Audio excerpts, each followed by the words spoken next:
Hi guys, so right now nandito na tayo sa first summit, 454.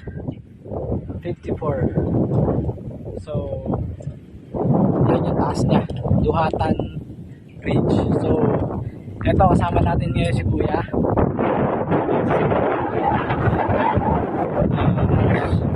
May edad na pero kayang-kaya pa niya yung ahunin. So siya yung sinusundan natin.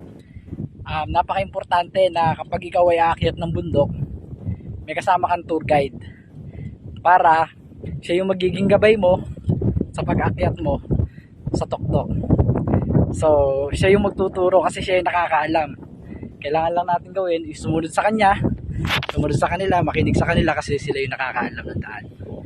At dadaling kanya sa summit. So napakaganda rito ng tanawin. Yan, napakaganda ng tanawin. At malamig. Okay?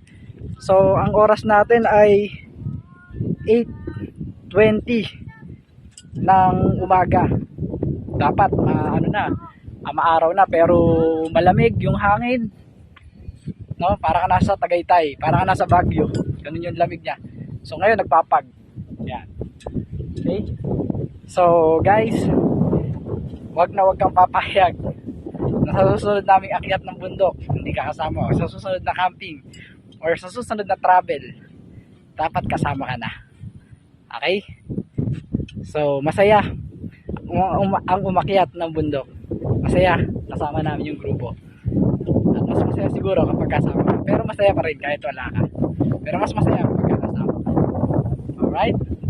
So with that, thank you so much and God bless you.